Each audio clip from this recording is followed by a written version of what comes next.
정동영, 천정배, 대통령. 박영선, 이낙연도 유명한 사람이 좋은 정치인은 아닙니다. 인권연대는 정부나 기업의 지원을 사양하고 오로지 시민의 참여로만 운영하는 100% 순도의 민간 인권단체입니다. 그러니까 이제 국회의원으로서의 좋은 역할을 하려고 그러면 적어도 네네. 세 가지는 있어야 됩니다. 하나는 자기 정책 아젠다가 있어야 돼요. 네네. 그 다음에는 정무적인 순간에 자신의 가치관을 확실하게 드러내면서 정무적인 활동으로 하는 게 네. 확실하게 있어야 됩니다. 네. 그게 이제 국회에서 손을 드는 거든 상임위 활동에서건 뭐 윤 대통령하고 싸우는 거든 뭐 할 때 그럴 때 정확하게 있어야 돼요. 그다음 세 번째가 소통할 수 있는 능력입니다. 네. 그게 이제 대중하고 소통하고 미디어를 통해 소통하고 이 세 가지를 중에 뭐라도 하나 가지고 있어야 왜냐하면요 국회의원이 299명이에요. 그렇죠. 229명 중에 여러분들 머릿속에 아는 사람들이 몇 명이나 있습니까? 많지 아마 않습니다. 10%에서 20% 사이예요. 더군다나 이 사람이 뭘 한 사람으로 유명해. 그러니까 그럴 때 사건, 어느 상임위에서 정말 너무 시원했어. 어느 청문회에서 이 친구 너무 괜찮았어. 네네. 뭐 이런 거라도 가지고 있는 사람들로 따지면 더 없습니다. 보통은 네. 무슨 직을 했거나 뭐 몇 선이야. 네네. 뭐 이런 거 가지고 얘기를 하는 것이 그러니까 국회의원이 돼가지고 이렇게 존재감을 드러낸다라는 거는 굉장히 힘든 일이에요. 그거를 해내는 사람이 국회의원을 계속해서 해야 됩니다. 여러분 그냥 딱 세 가지만 들게요. 네, 세 가지. 세 가지. 첫 번째는 외화 내빈령. 외화 내빈. 네. 그러니까 뭐냐면 이게 뭐냐면 겉은 그냥 버드르르한데 속에는 그냥 내공도 하나도 없고 폴리스도 잘 없고 그 다음에 진정성도 없고 가치도 잘 없고 근데 우리 사회에 가장 큰 게 이 외화 내빈령이 너무 많아요. 그게 뭐냐면 어느 분야에서 어느 만큼 올라가면 네. 정치로 가야 돼서 국회의원도 한 번 하고 필요하면 장관도 해야 되고 필요하면 국무총리에 대통령 해야 된다 이런 거가 꿈이 다 있어요. 여러분들 다 보시면은 네. 정동영, 천정배, 대통령. 네. 박영선, 이낙연도 외화 내빈령이에요. 네네. 방송인 출신들이 외화 내빈령이 많습니다. 어렸을 때부터 얼굴을 팔리고 자기가 네네. 굉장히 유명한 사람이라고 네. 생각하고 정동영 정확히 그렇죠. 박영선 정확하게 저희 그렇죠. 친구들 중에 전대협 의장님들이 그런 분들이 좀 그런 있어요. 사람들도 네. 많죠. 그러니까 정치 활동해가지고 한 네. 사람들. 이런 사람들은 뭐냐면은 저는 임종석도 외화 내빈령이라고 네. 생각하는 편이에요. 저는 또 칭찬도 굉장히 많이 합니다. 그리고 네. 제가 이런 얘기를 할 때는 그러니까 좀 더 잘해줬으면 하는 마음에서 많이 얘기를 해요. 근데 이제 가령 여러분들이 했을 때 그 사람은 유명한 사람이잖아. 유명한 사람이 좋은 정치인은 아닙니다. 그러니까 정동영 의원은 그래도 제가 높이 평가하는 거는 정동영 의원은 그래도 굉장히 부지런해요. 굉장히 부지런하고 성의 있는 사람입니다. 네네. 그래서 그리고 이 양반은 정책을 이렇게 맥을 짚을 줄은 아는데 이 양반이 너무 이미지에 치우치다 보니까 이분이 하는 말에 신뢰가 잘 안 실려요. 네. 그러니까 이제는 저는 그런 신뢰 자산을 너무 많이 잃으신 분이다. 지금 그거를 다시 하기는 너무 힘드신 분이 아닌가 뭐 이런 생각을 좀 합니다. 가령 뭐 저는 박영선 의원을 지금은 굉장히 싫어하죠. 예전에는 저는 그냥 모든 여성을 항상 같이 잘해보자라는 스타일이기 때문에. 그럼요. 왜냐면 숫자도 적고. 숫자도 적고 네. 그러니까 박영선 의원 막 부추겨가지고 원내대표도 하게 만들고 빨리 나서 뭐해 정책위 의장도 해야 되고 막 뭐 이랬던 사람인데 정말 그 자리에 앉으면 그 사람의 내공이 보인다 그런 말이 진가. 있잖아요. 네. 진가가. 네. 그 양반은 원내대표 하면서 보니까 이제 완전히 아니라는 걸 저는 네. 알았어요. 네. 왜냐면 그 양반이 떴던 건 뭐냐면은 방송인 출신이라는 거, 그 네트워크하고 그 다음에 무슨 청문회에서 무슨 네네, 인사청문회에서 법사위나 맨날 이럴 때 얘기하는 뭐, 거. 네, 인상 깊은 그건 모습들. 뭐냐면 네. 인상 모습 보이지만 맨날 옆에서 박지원이가 보조해 줬습니다. 박남배. 박남회 네. 보조해주고 거기서 똑 부러지는 말로 얘기했을 뿐이지 그게 그렇게 뭐 정말 진실한 그런 거는 아니었어요. 하여튼 서울시장 선거에 나오는 네네. 거 보면서 제가 그냥 자질해줬죠. 처음부터 그 뜬금없는 SF 공중정원 같은 거 가지고 네. 나오는 거 보고 21번 도시 같은 거 가지고 나오고 제가 자질해줬습니다. 아니 지금이 그때가 언제입니까? 부동산 때문에 그냥 시민들 고통받고 이럴 때인데 지금 우리는 정말 얘네를 어떻게 해줄래? 라고 이러고 있는 그리고 박원순 시장은 여러 가지가 신뢰는 받았지만 그것 때문에 마음에 상처받고 그럴 때 아니야. 그런데 저렇게 뜬금없는 허황된 걸 가지고 만약 제가 그래서 그동안도 외화 내빈령이라고 그랬지만 정말 거품이구나 이 사람은. 그래서 제가 그래도 그 다음부터도 하는 거 보면은 박영선 의원 같은 사람은 전형적으로 저는 역할이 앞으로 없을 거라는 생각을 하는 사람입니다. 두 번째는 파워브로커형. 네. 그건 왜냐하면 어떤... 그건 정치꾼이죠. 파워브로커라는 거는 네. 자기가 대통령이 되는 게 아니라 자기가 대통령이 되는 걸 만들면서 자기가 이렇게 휘두르겠다라고 뭐 수두룩 닥성 아니에요. 네네. 박지원 의원도 파워브로커 중에 하나죠. 대통령이 될 가능성은 없지만. 네. 그리고 무슨 특별한 리더가 될 가능성은 없지만 네. 그렇게 하겠다. 그다음에 가령 제가 저 국힘 쪽에서 제가 굉장히 안 좋게 보는 사람이 김무성입니다. 네네. 김무성 같은 사람이 그러니까 우리 사회의 정치가 발전하지 못하는 이유 김무성 왜냐하면 이런 사람들은 조작에 능해요. 네트워킹에 능하고 공작에 능하고 막 이런 사람들. 하다못해 뭐 저기 요새 문제가 됐던 저 유죄 받았던 정진석 이런 네네. 양반이잖아요. 국회 부의장이죠. 그 양반은 파워 브로커도 못 되는 양반이에요. 그렇긴 한 것 같아요. 네. 그런 사람이 뭐가 되냐면 세 번째 나쁜 게 지역 토호형이 되는 네네. 겁니다.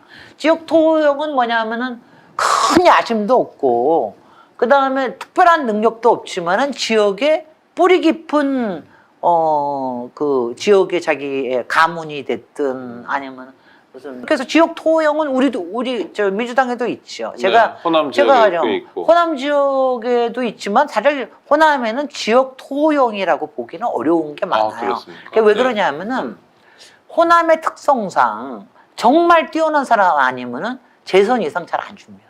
할 사람이 많으니까. 할 사람이 너무 많고, 맞습니다. 네. 그 다음에 어느 만큼 하면은 저 사람은 정말 너무 뛰어난 사람에서 우리 지역을 위해서 뭘 여러 가지를 많이 해줘. 그러니까 박지원 같은 경우에는 그래도 많이 이렇게 좀 해준 편이지만, 네. 전국 지지도도 있지만, 거기서는 그냥 거기는 꽂기만 하면 되는 데니까 우리한테 필요한 사람을 하고 싶은데 아니야. 그러니까 지역 토호형을 이렇게 막 갈아대죠. 그럼 지역 주민들이. 민주당에서의 지역 토호형은 어느 지역에 어떤 분들이? 가령 예컨대 제가 네. 그 19대에 제가 도전했던 지역구에 도전했던 마포갑의 노웅래 위원 같은 거. 아버지가 노승환 전 저는 국회의장 마포에 구청장했죠. 고등학교 네. 때부터 살면서 맨날 노승환 얘기만 듣고 살았거든요. 네. 저희 정치에는 국회의원, 구청장 뭐 계속 그랬거든요. 근데 저는 세습도 가능하다고 생각하는 사람이에요. 지역 토호형도 가능하다고 생각하는데 뭐 세습도 가능할 수 있지만 그 대신 그 사람의 능력이 있어서 뭘 해야죠. 그렇죠. 근데 노웅래 위원은 저는 제가 봤을 때는 뭘 특별히 한 사람이 아니거든요. 기억나는 게 없어요. 지금 3선인가요? 4선인가요? 4선입니다. 4선입니다. 4선이 되도록 그러니까 그렇게 기억나는 사람이 아버지 없으니까. 조의금 정도가 기억나고. 그래서 네. 그래서 제가 도전했는데 네네. 제가 그런 지역 토에 도전하면은 그냥 깨집니다. 제가 19대 때 그러니까 경선했는데 당내 경선에서 안 되는 거죠? 당내 경선에서 여성 가산점을 받았음에도 불구하고 3분의 1로 깨졌어요. 그러니까 압도적으로 많이 갖고 있고 지역에 뿌리가 그냥 쫙 퍼뜨려져 있기 때문에 네. 내년 총선이 가진 정치적 의미는 뭐예요? 특히 윤석열 정권 3년 차를 이제 맡게 되는데요. 이거는 있잖아요. 뭐 윤석열 대통령도 알잖아요. 내년 총선 지면은 완전히 레임덕에 빠져서 안 그래도 지금은 뭐 시행령까지 그래도 막 난리를 치지만 그리고 내년에 총선을 이길지도 모르니까 막 그 힘으로 가지만 총선 지고 나면은 이제 그냥 꺾어집니다. 저기 레임덕뿐만 아니라 그동안에 있던 문제 가지고 탄핵 문제가 들고 나올지도 네. 모르고 뭐 어떻게 될지 모르기 때문에 그렇기 때문에 저쪽에서는 온 힘을 다할 테고요. 탄핵을 막을 수 있는 의석까지를 내 사람으로 확실하게 심자. 왜냐하면 탄핵이 가능할 수 있으려고 그러면은 항상 그렇습니다. 여당 안에서 동조하는 그렇죠. 세력이 네. 있어야 돼요.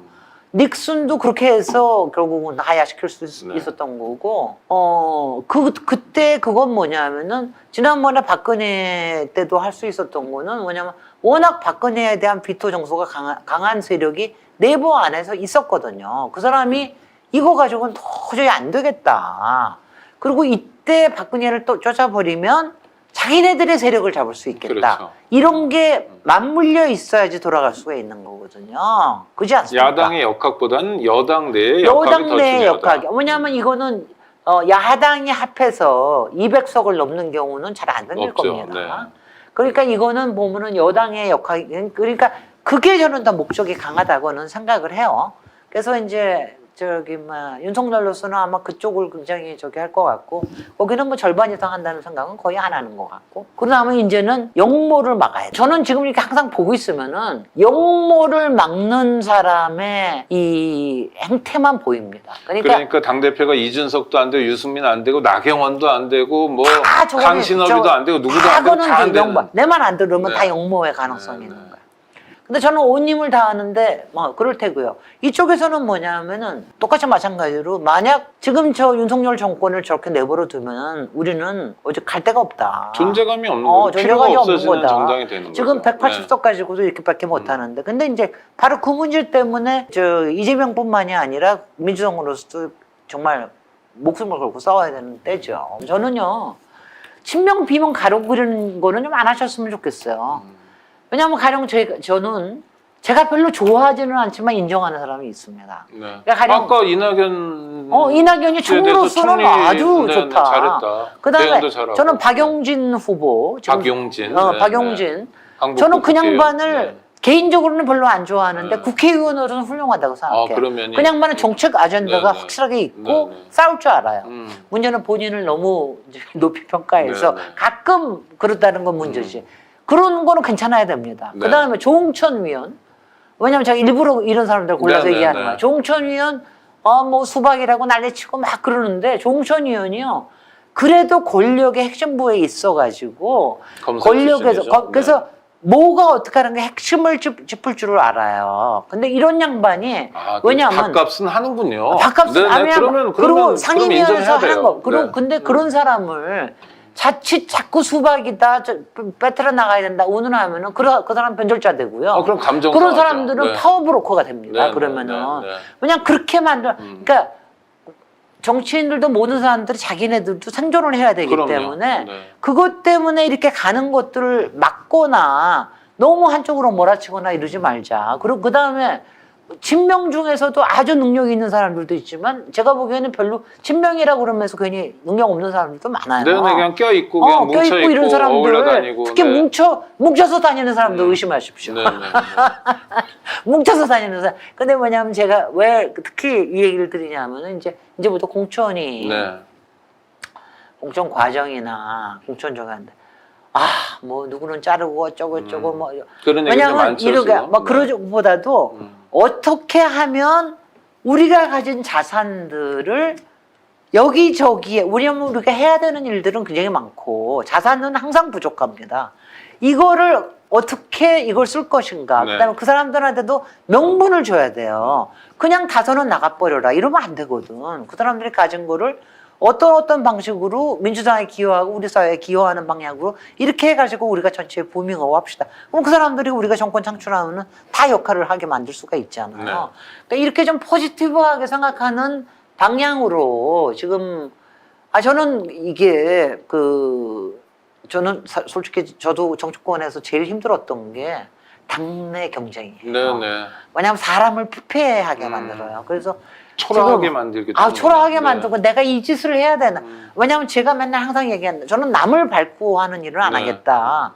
가능하면은 내가 새 영역을 개척하면서 내가 먹을 걸 찾겠다 이런 주의인데 정치는 그게 안 돼요. 네. 그냥 제로성 게임인데 그러니까 이거의 제로성 게임이 아니라 더 넓게 나갈 수 있는 이런 거를 좀 하면 좋겠다. 네. 근데 지금 이제 제가 우리 민주당에서 민주 쪽이나 이런 쪽에서 조금 아쉬운 게 이런 좀 포지티브 하면서 전체를 아우르면서 앞으로 나가게끔 하는 가치를 제시해주는 그런 움직임이 너무 없어요.